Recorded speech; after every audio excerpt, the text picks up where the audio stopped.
Welcome back students. तो आज हमारा सेशन नंबर 5 है, ये मार्केट अप्रोच टू वैल्यूएशन का। इसके अंदर की हमने सेल्स कंपैरिजन मेथड की हम तीनों टेक्निक सीख ली है। अब हम नेक्स्ट मेथड जो है development method and residual techniques, इसमें हम 4 टेक्निक्स होती हैं, चारों टेक्निक समझेंगे, चारों का एक-एक एग्जांपल समझेंगे। और इसमें से आपको थ्योरी क्वेश्चन आने की संभावना बहुत कम है। नॉर्मली 1 या 2 नंबर का या फिर 4 नंबर का एग्जांपल ही इसमें से आ सकता है। ये पूरा सिलेबस है जो हम देखिए यहाँ तक हमने जो डार्क किया हुआ है हमने कवर कर लिया है।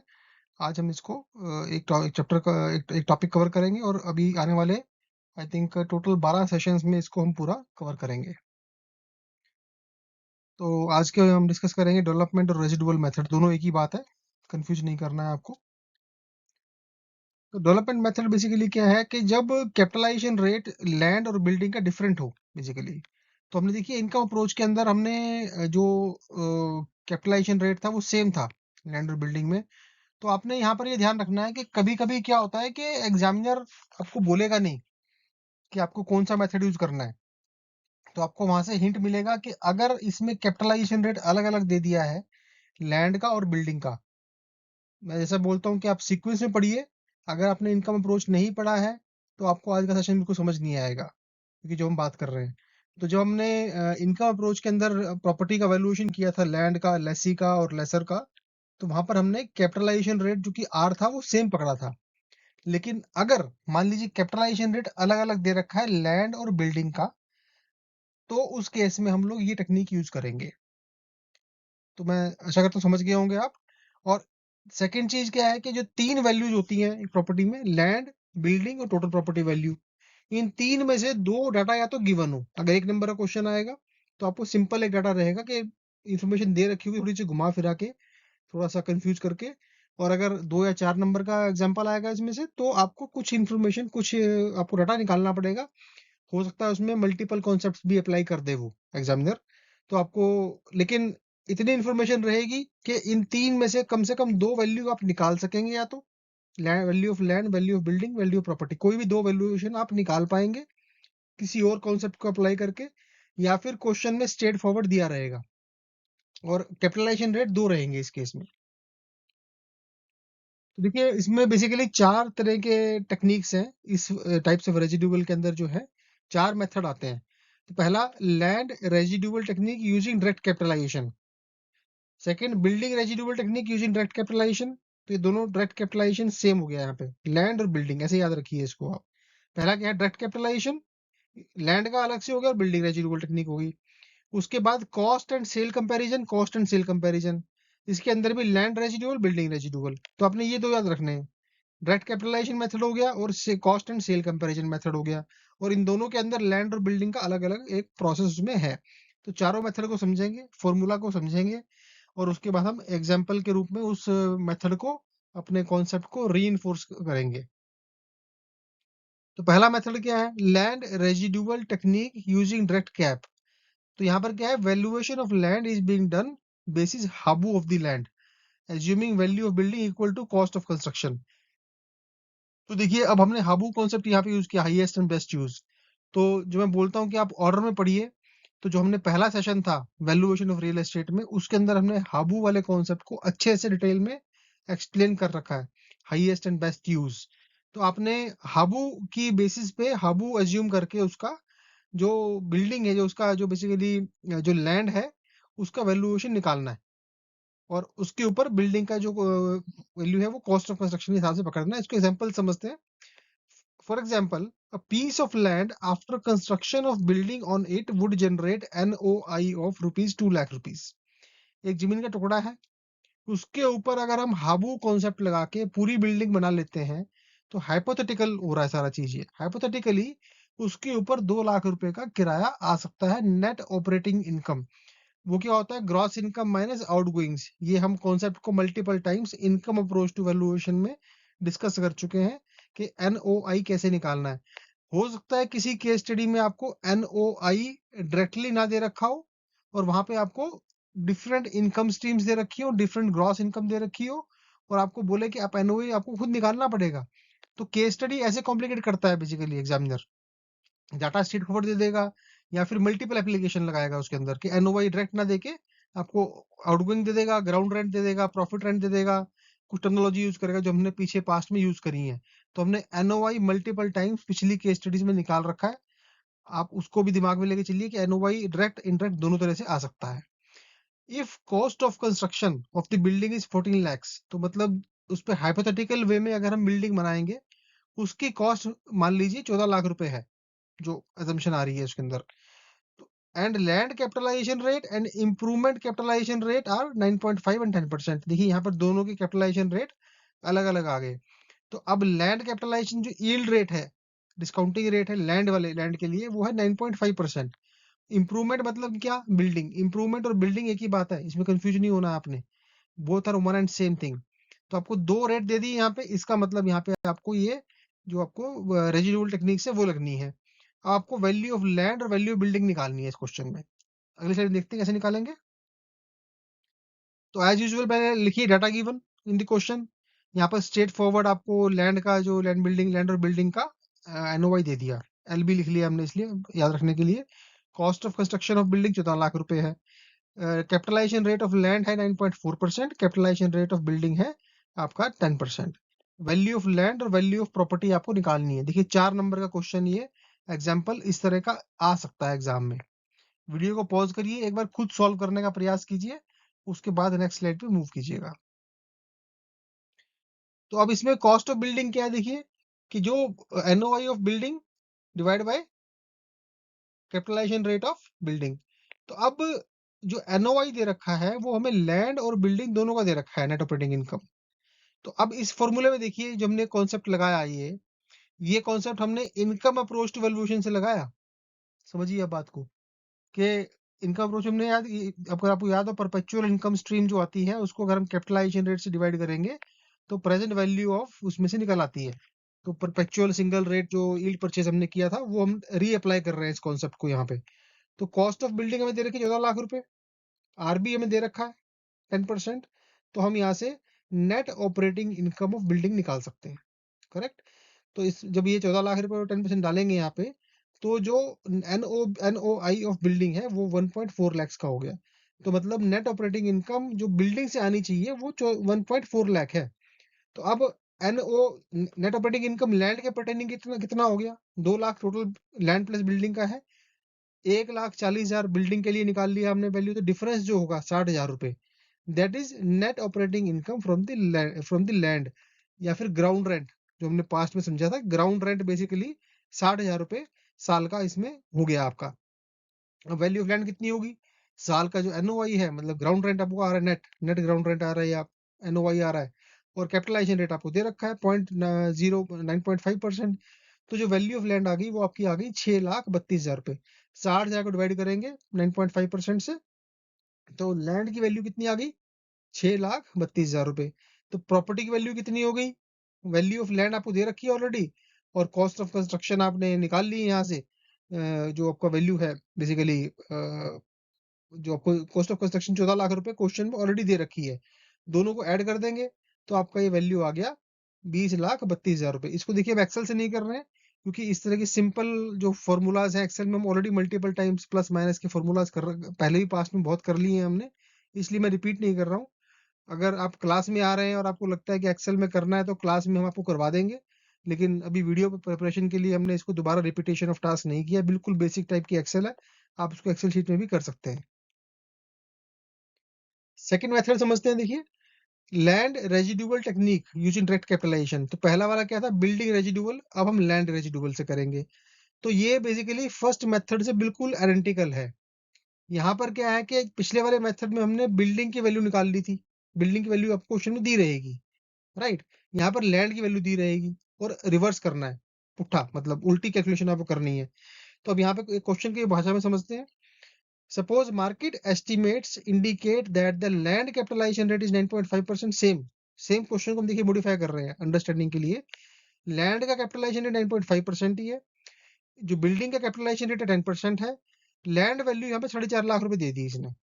पिछले केस में बिल्डिंग कंस्ट्रक्शन की वैल्यू दी थी इसने, यहाँ पे लैंड की वैल्यू 4.5 लाख रुपए दी है।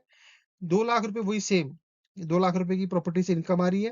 अब वैल्यू ऑफ बिल्डिंग और वैल्यू ऑफ प्रॉपर्टी निकालनी है, देखिए आपको। तो अब जो पिछला क्वेश्चन था उसी क्वेश्चन को हमने रीफ्रेज कर दिया अंडरस्टैंडिंग के लिए, ताकि आपको दिमाग में पूरी तरह फिट बैठ जाए। वही 2 लाख रुपए की इनकम है। कैपिटलाइजेशन रेट दे रखे हैं दो, 9.5% 10% का, लैंड और बिल्डिंग का रिस्पेक्टिवली। लेकिन 14 लाख की बिल्डिंग की वैल्यू के बदले यहाँ पर लैंड की वैल्यू दे दी 4.5 लाख रुपए। अब हमें वैल्यू ऑफ बिल्डिंग निकालनी है और वैल्यू ऑफ प्रॉपर्टी निकालनी है।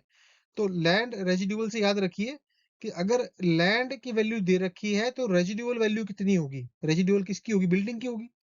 अगर लैंड की वैल्यू दे रखी है तो आपको बिल्डिंग मतलब रेजिड्यू क्या बच गया? बिल्डिंग। तो आपको बिल्डिंग की वैल्यू निकालनी है। ऐसे ऐसे दिमाग में आप इसको दिमाग में फिट करिए। लैंड रेजिडुअल, लैंड रेजिडुअल मतलब लैंड की वैल्यू दे रखी है, बिल्डिंग की वैल्यू निकालनी है आपको रेजिडुअल की। अब सॉल्यूशन देखते हैं इसका। पहले डाटा लिखिए, data given in the question, और जो आपको वैल्यू निकालनी है। वीडियो को पॉज कीजिए, कोशिश कीजिए सॉल्व करने की, फिर नेक्स्ट स्लाइड पे मूव कीजिए। देखिए अब वैल्यू ऑफ लैंड क्या है, आपको दे रखी है 4.5 लाख रुपए की। वही फॉर्मूला यूज करेंगे हम परपेचुअल इनकम का, जो हमने इनकम अप्रोच में सीखा था पहले। सेम फॉर्मूला है, बस यहाँ पर हम बिल्डिंग की जगह वैल्यू ऑफ लैंड डाल देंगे। तो 4.5 लाख रुपए लैंड की वैल्यू दे रखी है हमें, और एनओआई हमें निकालना है यहाँ पे। और उसका कैपिटलाइजेशन रेट कितना है लैंड का? 9.5%। तो अब 4.5 लाख और 9.5% इस फॉर्मूले में डाल देंगे जब यहाँ पे आप, तो जो नेट ऑपरेटिंग इनकम है लैंड की, वो कितनी आएगी? 4.5 लाख मल्टीप्लाई बाय 9.5%, जो कि 43,000 बनता है। पिछले केस में ग्राउंड लोन कितना आ रहा था? 60,000 रुपए। यहाँ पे कितना आ गया? 43,000 रुपए। तो अब जब 43,000 रुपए नेट ऑपरेटिंग इनकम है बिल्डिंग की, सॉरी लैंड की, तो 2 लाख जो टोटल लैंड बिल्डिंग की है उसमें से माइनस कर देंगे अगर 43,000 रुपए, तो जो बैलेंस अमाउंट बचेगा that is net operating income from the building. तो वो आपका बेसिकली प्रॉफिट रेंट हो गया। ठीक है, तो वो कितना बचेगा? 2 लाख माइनस 43,000, तो 1,53,000 रुपए का आपका वैल्यू बन गई net operating income from the building only. अब सिंस 1,57,000 रुपए आपको हर साल आने वाले हैं, विच इज प्रॉफिट रेंट या फिर net operating income from the property, और 10% का कैपिटलाइजेशन रेट आपको दे रखा है, एज्यूमिंग परपेचुअल इनकम फॉर्मूला आपका 1.57 डिवाइड बाय 10%, फिर 15,72,000 रुपए आपकी टोटल प्रॉपर्टी की वैल्यू आ गई। और सॉरी बिल्डिंग की वैल्यू आ गई। और प्रॉपर्टी की वैल्यू क्या होगी? Value of land plus value of building. तो 4.5 लाख वैल्यू ऑफ लैंड दे रखी है और बिल्डिंग की आपने वैल्यू निकाल ली है, तो ये टोटल वैल्यू बन गई 20,22,000 रुपए। तो यहाँ तक समझ में आ गया होगा, आशा आशा करते हैं। तो देखिए तीसरा टेक्निक समझते हैं आप, land residual technique using cost and sales comparison. So in previous two methods, valuer must have knowledge of land capitalization rate and improvement capitalization rate. In urban areas or highly developed areas, there may not be adequate or enough vacant land sales transactions data to establish a market land capitalization rate. In such cases, it is not possible for valuer to calculate separate land capitalization rate and building capitalization rate. Thus, combined land plus building capitalization rate need to be estimated और established using following steps. तो अब देखिए बहुत बार क्या होता है कि आपको वैल्यूअर को डिफरेंट सेपरेट प्रैक्टिकल बता रहा हूँ आपको, पहले मैं आपको ये फिर थ्योरी के हिसाब से देखेंगे एग्जाम के परस्पेक्टिव से, कि आपके पास लैंड के बहुत बहुत डेवलप एरिया है, वहां लैंड बिकती ही नहीं है। फॉर एग्जाम्पल किसी पर्टिकुलर एरिया में कोई लैंड खाली नहीं है, जो भी प्रॉपर्टीज बिल्डिंग बिक रही हैं, विद बिल्डिंग बिक रही हैं। तो जब लैंड की कोई ट्रांजेक्शन ही नहीं हो रही है, तो आप लैंड का कैपिटलाइजेशन रेट कैसे निकाल पाएंगे? इट्स हार्ड, मुश्किल हो जाएगा आपके लिए। ठीक है, स्पेशली जो हाईली डेंस्ड एरिया है, हाईली पॉपुलेटेड एरियाज है, जहां पर की लैंड ऑलरेडी खत्म हो गई है, वहां पर आपको ये समस्या आती है। तो इस समस्या का सोल्यूशन करने के लिए ये टेक्निक है।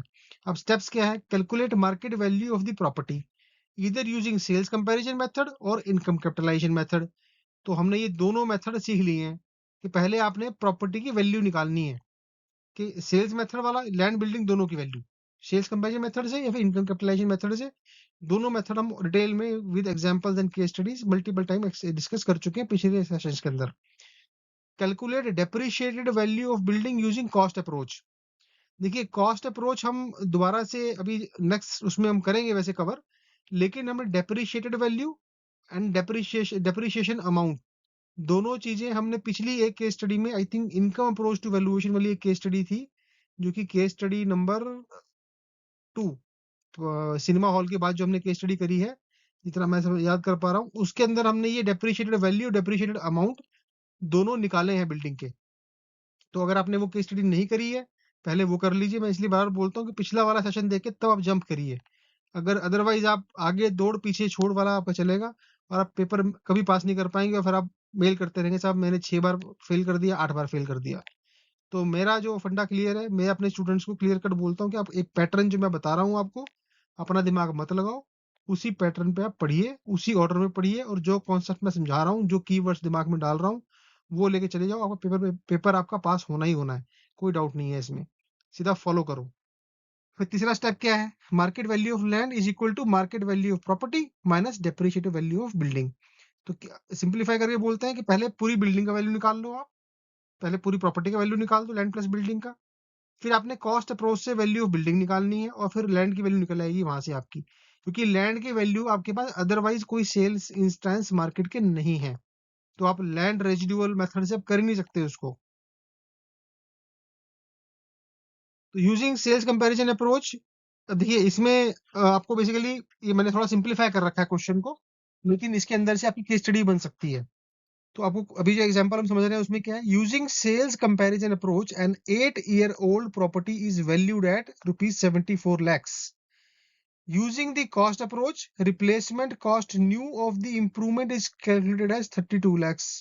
Calculate value of land assuming 1.5% annual depreciation of the building. अब देखिए इसमें ये एग्जाम्पल देखने में एक नंबर का लग रहा है, लेकिन इसमें आपकी एक बड़ी केस स्टडी आ सकती है। वो किस तरह से आएगी? अब यहाँ पर आपको उसने स्ट्रेट फॉरवर्ड दे दिया है कि 74 लाख की वैल्यू है सेल्स कंपैरिजन मेथड से, ठीक है, 8 साल पुरानी प्रॉपर्टी का। लेकिन इंस्टेड के ये इंफॉर्मेशन देता, एग्जामिनर आपको यहाँ पर पूरा का पूरा एक सेल्स कंपैरिजन मेथड के हिसाब से इंफॉर्मेशन दे देगा और बोलेगा कि आप सेल्स कंपैरिजन अप्रोच से आप इसकी वैल्यूएशन निकालिए। फॉर एग्जांपल मान लीजिए हेंडोनिक मेथड से निकाल दे कि हेंडोनिक मेथड से आपको ये इंफॉर्मेशन 3 सेल इंस्टेंस दे दिए, फिर आपको जो साल्ट अप्रोच है उसको पकड़ के आपको उसको मेथड से वैल्यूएशन निकालनी है। तो देखिए वहां पर वो 4 नंबर का क्वेश्चन था, यहाँ पर 2 नंबर का क्वेश्चन था, उसने बढ़ा के उसको 10 नंबर का कर दिया, कॉम्प्लिकेट कर दिया उसने उसको, केस स्टडी बना दी उसकी। अब जो सेकंड क्या बोला कि कॉस्ट अप्रोच, अभी हम आगे सीखेंगे कॉस्ट अप्रोच। तो रिप्लेसमेंट कॉस्ट न्यू, तो ये जो टर्मिनोलॉजी है आप इसका एग्जैक्ट मतलब समझने के लिए सेशन नंबर 1 और 2 वैल्यूएशन ऑफ रियल एस्टेट आपने पढ़ लिया होगा, तो आप समझेंगे कि रिप्लेसमेंट कॉस्ट न्यू क्या होता है। इंप्रूवमेंट बिल्डिंग मतलब कि जो इंप्रूवमेंट मतलब बिल्डिंग, तो उसकी 32,60,000 रुपए वैल्यू दे रखी है। अब हो सकता है एग्जामिनर आपको डायरेक्ट वैल्यू दे दे, संभावना ऐसी सी कम है, लेकिन आपको कॉम्प्लिकेट करने के लिए वो डाटा दे देगा वहां पे और बोलेगा कि खुद निकालो आप। तो अगर आपको ये सेल्स कंपैरिजन मेथड से वैल्यू निकालनी पड़ जाए प्रॉपर्टी की और ये कॉस्ट अप्रोच से यहाँ पे बिल्डिंग की वैल्यू निकालनी पड़ जाए, तो ये बड़े प्यार से 12 नंबर की स्टडी बन जाती है यहाँ पे। तो जो स्टूडेंट्स बोलते हैं ना कि सब बड़ा कॉम्प्लिकेट केस स्टडी हो गया, वो यही है कि आपके मल्टीपल कॉन्सेप्ट्स एक केस स्टडी में लग जाएंगे। तो वो एक केस स्टडी में कॉस्ट अप्रोच, इनकम अप्रोच और मार्केट अप्रोच तीनों लग गए उसके अंदर। अभी देखिए इस एग्जांपल में तीनों लग सकते हैं, तो आपको तीनों पता होने चाहिए, कॉन्सेप्ट पता होने चाहिए, तब जाके आप इस केस स्टडी को ब्रेक कर पाएंगे।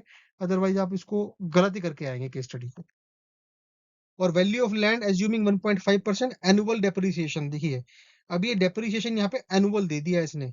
अब हो सकता है कि वो एनुअल डेप्रिसिएशन ना दे के आपको बोलता कि डेप्रिसिएशन निकालिए, सालवेज या स्क्रैप वैल्यू दे दी होती, एज दे दी होती, राइट, लाइफ पूरी लाइफ ऑफ द बिल्डिंग दे दी होती उसने, और आपको ये निकालना पड़ता खुद से। तो इस केस स्टडी के अंदर आपके 16 नंबर की केस स्टडी भी बन सकती है, 14 नंबर की 16 नंबर की केस स्टडी भी बन सकती है, मतलब बड़ी चाहे तो 10-12 नंबर की केस स्टडी बड़े प्यार से इस क्वेश्चन में बन सकती है आपकी। बट सिंप्लीफाई करने के लिए इसको हमने सारा डाटा यहाँ पे दे रखा है, एज्यूमिंग कि आपको ये सेल्स कंपैरिजन अप्रोच आती है। कॉस्ट अप्रोच आपको बेसिक हमने सिखा दी है और डिटेल में हम आने वाले जो नेक्स्ट चैप्टर स्टार्ट करेंगे उसमें और अच्छे से इसको सिखाएंगे। और ये हमने जो डेप्रिसिएशन निकालना है 1.5%, ये भी हमने पिछले एक केस स्टडी में इसको निकाला, एक या दो केस स्टडी में इसको हमने ऑलरेडी स्टडी और डिस्कस कर रखा है, और आने वाले केस स्टडीज में इसको हम और देखेंगे। Data given in the question, age of the building 8%, value of property 74%, replacement cost new RCN 32,60,000 रुपए, और 1.5% का एनुअल डेप्रिसिएशन है। तो वैल्यू ऑफ लैंड निकालनी है आपने। तो देखिए अब नई बिल्डिंग बनाते हैं अगर, उसकी कॉस्ट आती है 32,60,000 रुपए। सिंस बिल्डिंग की एज है 8 साल की, तो 1.5% का डेप्रिसिएशन हो गया 1 साल का, तो 8 साल में डेप्रिसिएशन कितना हो गया? 8 गुना 1.5%, तो मतलब 12% का आपका डेप्रिसिएशन आएगा इस रिप्लेसमेंट कॉस्ट न्यू। मतलब अगर हम एक बिल्डिंग नई बनाते हैं आज, तो उसकी सिमिलर बिल्डिंग अगर हम आज बना देते हैं, तो उसकी कॉस्ट कितनी है? 32,60,000 रुपए। सिंस हमारी बिल्डिंग 8 साल पुरानी है, तो 12% डेप्रिसिएशन लगा देंगे उसके ऊपर। तो डेप्रिसिएशन कितना आएगा? ये हो गया depreciation amount, RCN multiply by 12%, this is called depreciation amount, 3,91,000। और डेप्रिशिएटेड वैल्यू ऑफ बिल्डिंग क्या है? RCN minus depreciation amount. तो 32,60,000 माइनस 3,91,000, जब माइनस करेंगे तो आपकी डेप्रिशिएटेड वैल्यू ऑफ बिल्डिंग आपकी आ गई 28,68,000 रुपए। और प्रॉपर्टी वैल्यू आपको क्वेश्चन में दे रखी है कि सेल्स कंपैरिजन मेथड 74 लाख रुपए आई है, और डेप्रिशिएटेड वैल्यू ऑफ बिल्डिंग आपने निकाल ली है 28,68,000 रुपए, दोनों को माइनस कर देंगे, डिफरेंस जो आएगा that is value of the land. तो समझ में आ गया होगा आपको कॉन्सेप्ट। चौथा मेथड जो है वो है building residual technique using cost and sale comparison. तो ये तीसरी टेक्निक के सिंपल है, देखिए। तो यहाँ पर बेसिकली पिछले केस में हमने लैंड की वैल्यू निकाली थी, यहाँ बिल्डिंग की वैल्यू निकालेंगे। अब एग्जाम्पल समझते हैं। Market value of subject property is 22 lakh rupees. एक प्रॉपर्टी जिसका वैल्यूएशन करना है, सब्जेक्ट प्रॉपर्टी मतलब कि जिस प्रॉपर्टी का हमें वैल्यूएशन करना है, उसकी मार्केट वैल्यू दे रखी है एग्जामिनर ने क्वेश्चन के अंदर 22 लाख रुपए। अब ये वैल्यू आपको हो सकता है दोबारा जब बोल रहा हूँ निकालनी पड़ सकती है। सेल ऑफ अनइम्प्रूव्ड प्लॉट, देखिए यहाँ पे डिफरेंट यूज कर दिया बेसिकली इसने terminology. In the area indicate that the underlying land value is estimated to be 2.5 lakh. Calculate value of building using residual technique.